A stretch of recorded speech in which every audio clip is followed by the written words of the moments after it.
So back neck ஒரு சிம்பிளாக ஒரு டிசைன் போடலான்னு சொல்லியிருந்தால, ஸோ அதுதான் போட போகிறோம். இது வந்து இன்டர்ஃபேஸிங் கேன்வாஸ், அதாவது நெக் கேன்வாஸ், சுடி நெக் கேன்வாஸ்.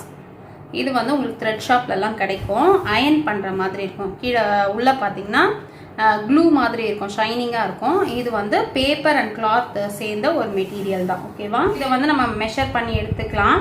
நான் ஒரு 12 இன்ச் அளவுக்கு லென்த் இருக்க மாதிரி இந்த பீஸ் கட் பண்ணி எடுத்திருக்கேன். இதோட வித்து பார்த்தீங்கன்னா ஃபோல்டிங்லேயே வந்து 5 இருக்க மாதிரி எடுத்திருக்கேன். பாருங்கள், 5 மேலேயே இருக்குது. ஸோ இப்படி எடுத்திருக்கோம். இதில் வந்து மேலே நம்ம நெக்கோட அகலம் போட போகிறோம். நம்ம நெக்கோட அகலம் வந்து 2.5 இன்ச்சு மார்க் பண்ணோம்ல. ஸோ ஃப்ரண்ட்டுமே அதே அளவில் தான் எடுத்திருக்கோம். ஸோ 2.5 இன்ச் வந்து நம்ம ஸ்டிச் பண்ணி கம்ப்ளீட் ஆகும்போது 2.25 ஆகும். ஸோ அந்த 2.25 தான் நம்ம இதில் மார்க் பண்ண போகிறோம். ஃபினிஷ் ஆகி வரும்போது என்ன மெஷர் வருமோ அதுதான் நம்ம மார்க் பண்ண போகிறோம். ஸோ 2.25 நான் மார்க் பண்ணிக்கிறேன். நெக்கோட டெப்த்து பார்த்தீங்கன்னா நான் 8.5 இன்ச்சு மார்க் பண்ணியிருந்தேன்ல, அதே 8.5 இன்ச்சு இதில் நான் மார்க் பண்ணிக்கிறேன். இப்போ இது ஒரு பாக்ஸ் போட்டுக்கலாம். இது வந்து ரொம்ப சிம்பிளான நெக்கு தான், நம்ம யார் வேணும்னாலும் பண்ணலாம், அந்தளவுக்கு ஈஸியாக இருக்கும். ஸோ சிம்பிளாக தான் கேட்டாங்க, அதனால் சிம்பிளாக போடுறேன். ஸோ இப்போ பாக்ஸ் போட்டுட்டு ஒரு பாட் ஷேப் மாதிரி நம்ம எடுத்துக்கலாம். ஓகேவா? ஸோ ஜஸ்ட் வந்து கொஞ்சம் உள்ளே வந்து வெளியே வந்து பாட் ஷேப் வர மாதிரி எடுத்துக்கலாம். ஓகேவா? ரொம்ப நம்ம வெளியே எடுத்துகிட்டு போனோம்னா வைடாக ஆகிடும். ஸோ கொஞ்சம் வெளியே வர மாதிரி நம்ம பாட் ஷேப் எடுத்துக்கலாம். பாட் ஷேப்போ இல்லை நீங்கள் அப்படியே ரவுண்ட் எடுக்கிறதுனால எடுத்துக்கலாம். நம்ம என்ன ஷேப் வேணும்னு நினைக்கிறோமோ அந்த மாதிரி நம்ம எடுத்துக்கலாம். ஓகேவா? ஸோ லைட்டாக வெளியே உள்ளே எடுத்துகிட்டு வந்து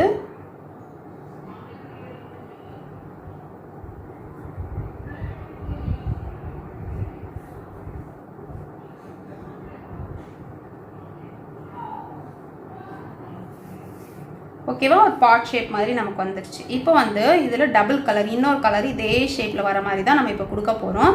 நீங்கள் நீங்கள் என்ன ஷேப் போட்டாலும் ஓகே, பட் இது வந்து கொஞ்சம் பாட் ஷேப்னால் இங்கே நம்ம ரோப் கட்டுற மாதிரி நல்லாயிருக்கும்.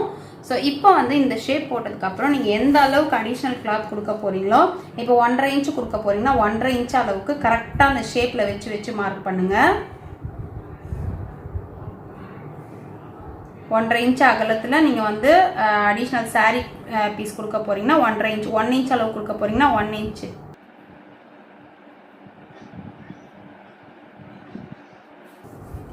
ஓகேவா? இப்போ 1.5 இன்ச் அளவுக்கு நான் வந்து இந்த ஷேப் அப்படியே போட்டுட்டேன். இப்போ வந்து இந்த லைனெல்லாம் நம்ம அப்படியே கண்டினியூ பண்ணிக்கலாம்.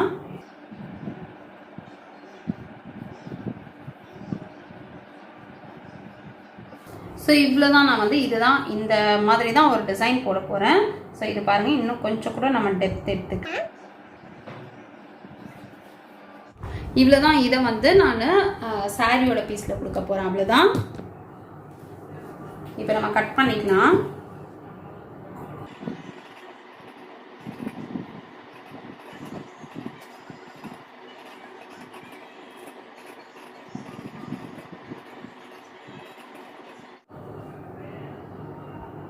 ஸோ இந்த மாதிரி கட் பண்ணும்போது நீங்கள் வந்து ஒரு பின் ஏதாவது போட்டுக்கிட்டிங்கன்னா உங்களுக்கு அந்த ஷேப் சேஞ்ச் ஆகாமல் இருக்கும். ஓகேவா?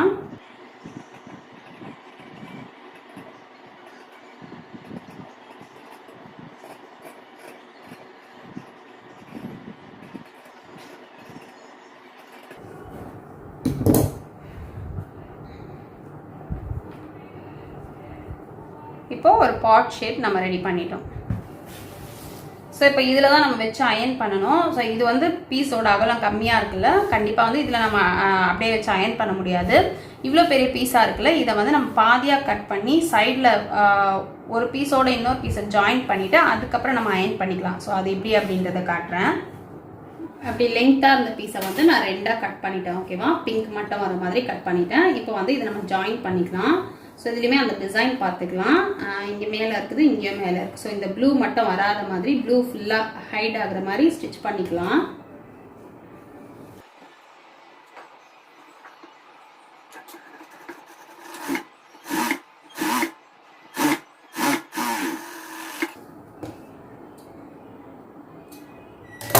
இப்போ ஜாயின் பண்ணிட்டோம். ஜாயின் பண்ண அப்புறம் ஓப்பன் பண்ணி நம்ம படிமான தையல் போட்டுக்கலாம். இந்த பிசரை ஒரே பக்கமாக விட்டு இந்த தையலை வந்து ஒரு 1/4 இன்ச்சு தள்ளி படிமான தையல் போட்டுக்கலாம்.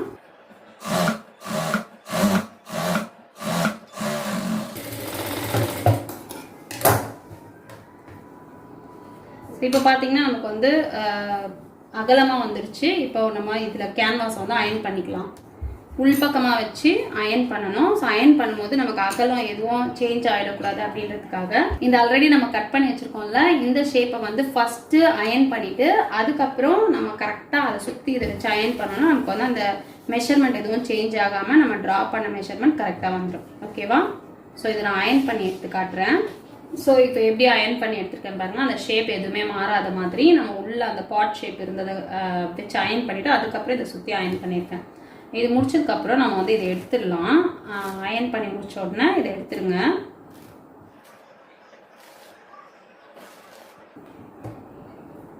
ஸோ எடுத்துட்டு உங்களுக்கு ஒரு வேளை இந்த கேன்வாஸ் இலகி வர மாதிரி இருந்ததுன்னா அப்படியே ஃபுல்லாக சுற்றி ஸ்டிச் பண்ணிக்கோங்க. இப்படியே வச்சுட்டு ஃபுல்லாக சுற்றி ஸ்டிச் பண்ணிக்கோங்க.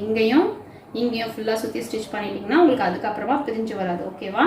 ஸோ பிரிஞ்சு வரலன்னா நீங்கள் அப்படியே ஸ்டிச் பண்ணிக்கலாம். இதில் நான் என்ன பண்ண போகிறேன்னா ஒரு 1/4 இன்ச்சு விட்டு கிளாத்தை நம்ம ஃபுல்லாக கட் பண்ணிடலாம்.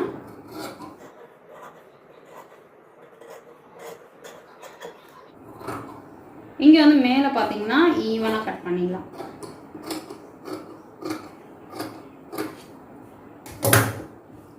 ஸோ இப்போ இங்கே சுற்றி இருக்கிறத நம்ம 1/4 இன்ச்சு விட்டுருக்கோம்ல, அதெல்லாம் நம்ம அப்படியே உள்ளே ஃபோல்ட் பண்ணணும். லைட்டாக நாச் போட்டுக்கோங்க.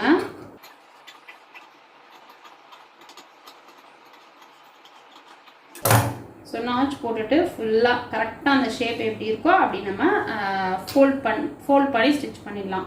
இல்லை உங்களுக்கு கரெக்டாக ஃபோல்ட் பண்ண வராது அப்படின்ற மாதிரி யோசிச்சிங்கன்னா நீங்கள் ஒட்டை ஃபுல்லாக அப்படியே அந்த கேன்வாஸ் வரைக்குமே கட் பண்ணிவிடுங்க. கட் பண்ணிவிட்டு இந்த கார்னரில் கண்டிப்பாக தையல் போடணும். ஓகேவா? அப்படி கட் பண்ணிட்டீங்கன்னா கண்டிப்பாக தையல் போடணும். தையல் போட்டுட்டு நீங்கள் நம்ம வச்சு டேர்ன் பண்ணி ஒரு லேஸ் வச்சுக்குவோம். ஸோ இந்த பிசுறு எதுவும் தெரியாமல் நமக்கு ஹைட் ஆகிடும். ஸோ இது வந்து நான் அப்படியே ஃபோல்ட் பண்ணி ஸ்டிச் பண்ண போகிறேன். கொஞ்சம் கஷ்டமாக இருக்க மாதிரி இருக்கும். பட் நம்ம வந்து பர்ஃபெக்டாக இது பண்ணணும்னு இல்லை. நம்ம நாச் போட்டிருக்கோம் அப்படின்னும் போது நமக்கு கொஞ்சம் ஈஸியாக தான் வரும். பாருங்கள், இது இவ்வளோதான். இப்படி வச்சுட்டு பேலன்ஸ் இருக்கிறத நம்ம ப்ரெஸ் பண்ணி விடணும். ஸோ அப்படி தான் இந்த ஷேப் நம்ம கொண்டு வர முடியும். ஃபோல்ட் பண்ணிவிட்டு பேலன்ஸ் இருக்கிறத அப்படியே ப்ரெஸ் பண்ணி விடணும்.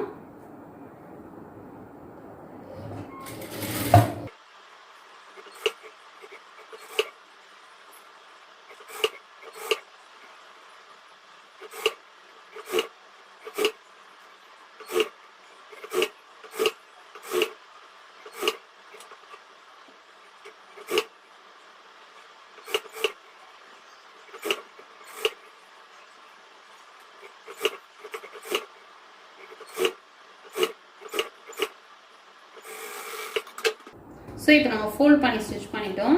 பாருங்கள், நமக்கு அந்த ஷேப் கரெக்டாக வந்துருச்சு. ஓகேவா? இப்போ இந்த பேக் பார்ட் நான் எடுத்துக்கிறேன். பேக் பார்ட்டை வந்து நம்ம மிடில் வந்து நாச் போட்டுக்கலாம். கரெக்டாக மிடில் எடுத்து நாச் போட்டுக்கலாம்.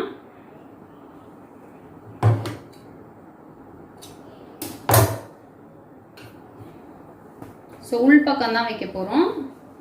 இதுலேயும் வந்து கரெக்டாக அந்த கேன்வாஸை கால்குலேட் பண்ணிக்கோங்க. கேன்வாஸ் கால்குலேட் பண்ணிவிட்டு இதையும் கரெக்டாக மிடில் நாச் போட்டுக்கோங்க. ஸோ இந்த டிசைன் நான் பண்ணுறேன். உங்களுக்கு வேணும்னா பண்ணுங்கள், இல்லைனா நீங்கள் நார்மலாக ஸ்டிச் பண்ணிக்கோங்க. ஓகேவா? ஸோ இந்த இடத்துல மட்டும் நான் வந்து இந்த சுற்றி இருக்கிற இடத்துல நான் தையல் போட்டுக்கிறேன். ஏன்னா நம்ம டேர்ன் பண்ணும்போது ஒரு வேளை கேன்வாஸ் புரிஞ்சு வந்தாலும் வரும்.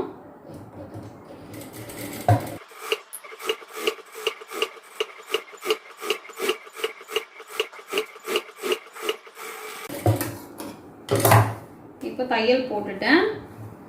இப்போ வந்து நம்ம இங்கே நாச் போட்டோம்ல, மிடில் பார்த்து அந்த நாச்சும் இந்த நாச்சும் ஒன்றா இருக்க மாதிரி வச்சுட்டு கரெக்டாக வந்து கேன்வாஸை ஒட்டின மாதிரி தையல் போடணும். கேன்வாஸ் மேலே தையல் வரக்கூடாது. கேன்வாஸ் ஒட்டின மாதிரி தையல் போடணும். நீங்கள் இப்படி வச்சுட்டு ஒரு பின் பண்ணிக்கோங்க. அப்போ உங்களுக்கு மெஷர்மெண்ட் சேஞ்ச் ஆகாமல் கரெக்டாக இருக்கும். ஓகேவா?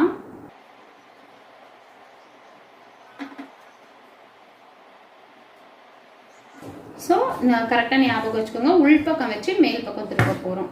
இங்கே கேன்வாஸ் வந்து நம்மளை பார்த்த மாதிரி மேலே இருக்குது.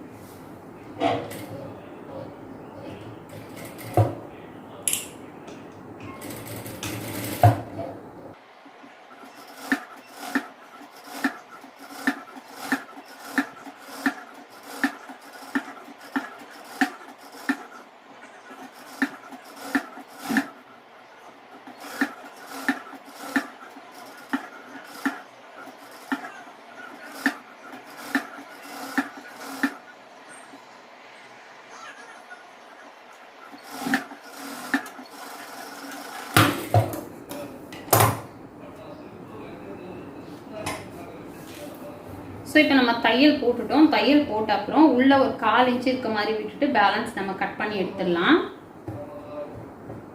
அதை சுற்றி நம்ம தையல் போட்டோம்னா அதை சுற்றி ஒரு 1/4 இன்ச் இருக்க மாதிரி விட்டுட்டு பேலன்ஸ் கட் பண்ணிடலாம்.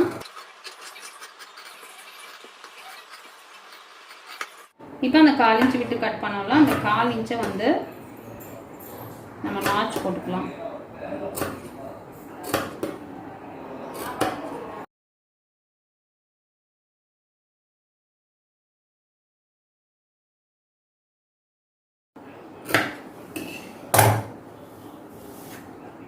ஸோ இப்போ நாச் போட்ட அப்புறம் நம்ம அப்படியே வந்து இந்த கிளாத்தை வந்து டர்ன் பண்ணி மேல் பக்கமாக எடுத்துகிட்டு வந்துடலாம்.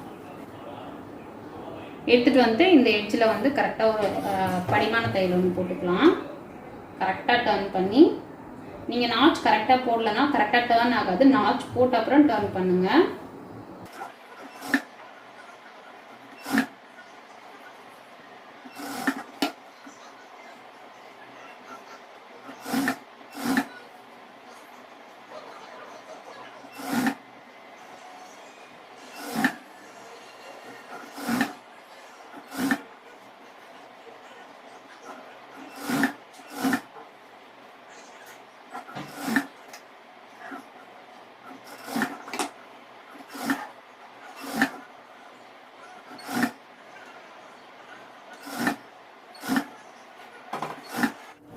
ஸோ இப்போ வந்து நம்ம ஸ்டிச் பண்ணியாச்சு. நெக்ஸ்ட் வந்து இதை சுற்றி திரும்பவும் நம்ம ஒரு தையல் போட்டுக்கலாம். இது ஓப்பனாக இருக்குல்ல, ஸோ இதில் தையல் போட்டுக்கலாம். இல்லை நீங்கள் இதுக்குள்ளாவும் ஏதாவது டிசைன் பண்ணுறீங்க, ஒரு ட்ரையாங்கிள் ஷேப் ஏதாவது வைக்கிறீங்கன்னா நீங்கள் ட்ரையாங்கிள் மாதிரி மேக் பண்ணி வச்சிடலாம். பட் நான் ஒன்றும் பண்ண போகிறதுல ஒரு டபுள் நெக்கு தான். ஸோ நம்ம இப்படி ஃபோல்ட் பண்ணோன்னா சிம்பிளாக இருக்கும் நெக்கு. லேஸ் வச்சு கம்ப்ளீட் பண்ணிடுவோம். ரோப் வேணும்னா ரோப் வச்சுக்கலாம். ஓகேவா?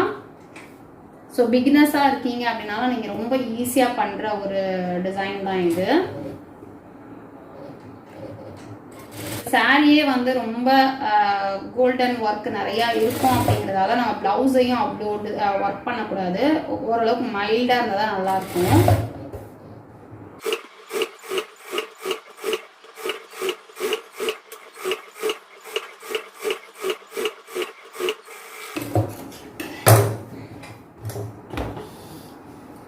ஸோ இது பார்த்தீங்கன்னா ஒரு அழகான பிங்க் ப்ளூ தான். இது நேவி ப்ளூ. பட் நமக்கு வந்து கேமராவில் ரெட் மாதிரி தெரியுது. பட் நல்ல ஒரு டார்க் பிங்க் கலர். ஸோ அது காம்பினேஷன் ரொம்பவே நல்லா இருக்கு. இந்த லேஸ் தான் நான் வாங்கியிருக்கேன். இந்த லேஸை வந்து நான் சுற்றி கொடுத்துட போகிறேன். ஓகேவா? ஸோ ப்ளூவாக வாங்கியிருந்தேன். பட் ப்ளூ வச்சோன்னா நமக்கு அந்த அளவுக்கு தெரியாது, அந்த அளவுக்கு அந்த லுக் கொடுக்காது. ஸோ பிங்கே நம்ம வச்சுக்கலாம். இந்த மாதிரிலாம் ஸ்டிச் பண்ணும்போது லேஸ் வந்து வளைஞ்சு வருமானு பார்த்துட்டு வாங்குங்க. ஏன்னா எல்லா லேஸுமே நமக்கு வளைஞ்சு வராது, ஒரு சில லேஸ் தான் வளையும். ஸோ அதுக்கேற்ற மாதிரி பார்த்து வாங்குங்க. ஃபஸ்ட்டு இந்த கார்னரில் ஸ்டிச் பண்ணிக்கலாம். இந்த வளைவெல்லாம் வரும்போது நல்லா லூஸ் கொடுத்தீங்கன்னா அந்த வளைவு கரெக்டாக நமக்கு செட் ஆகிடும். லேஸை வந்து கொஞ்சம் லூஸ் கொடுத்து ஸ்டிச் பண்ணணும்.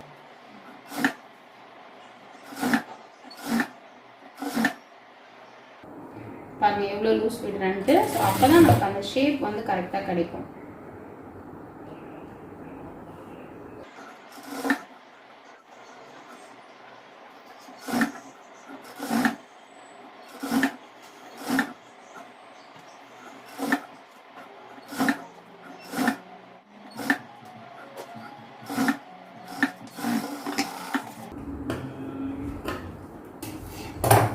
ஸோ இந்த சைட் ஸ்டிச் பண்ணி ஒரு பக்கம் ஸ்டிச் பண்ணிவிட்டோம், இன்னொரு பக்கமாக நம்ம ஸ்டிச் பண்ணிடலாம். ஸோ இப்போ வந்து இங்கே பிங்க் லேஸ் வச்சிட்டோம்ல, இங்கே வந்து கான்ட்ராஸ்ட் கொடுக்குறதுக்காக உங்களுக்கு வந்து இந்த கிளாத் இருந்ததுன்னா நீங்கள் வந்து பைப்பிங் வச்சிங்கன்னா நல்லாயிருக்கும். பட் இந்த மாதிரி ஜரி இருக்கும் போது நம்ம ஸ்டிச் பண்ணுறதுக்கு கொஞ்சம் கஷ்டமாக இருக்கும். ஸோ இதில் கிளாத்தும் இல்லை, பட்டிக்கு எடுக்க வேண்டியிருக்கு. அப்படின்றதால நான் வந்து லேஸ் கொடுக்க போகிறேன். இந்த பிங்க்கில் வந்து கான்ட்ராஸ்டாக ப்ளூ கலர் லேஸ் கொடுக்க போகிறேன். ஸோ அந்த ஷேப் எப்படி இருக்கோ அந்த ஷேப்க்கு ஏற்ற மாதிரி வளைச்சி நம்ம லேஸ் கொடுத்துக்கலாம்.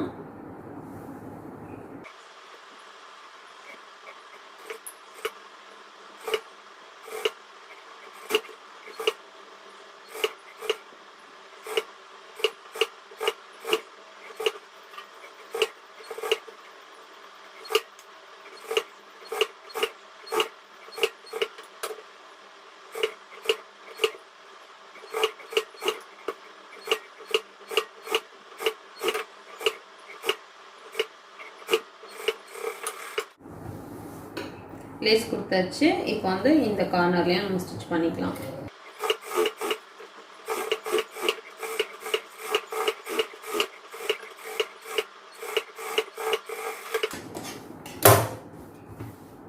ஸோ பேக் நெக் நம்ம கம்ப்ளீட் ஆகிடுச்சு. இதில் வந்து நம்ம ரோப் வந்து லாஸ்ட்டாக கொடுத்தோம்னா நமக்கு வந்து இந்த ஷேப் வந்து கரெக்டாக இப்படி வந்து செட் ஆகிடும். ஓகேவா? ஏன்னா நம்ம இப்படி தான் எடுத்திருக்கோம் அப்படிங்கும் போது இந்த ரோப் கட்டும் போது தான் அந்த பாட் ஷேப் வந்து கரெக்டாக நமக்கு வந்து நிற்கும்.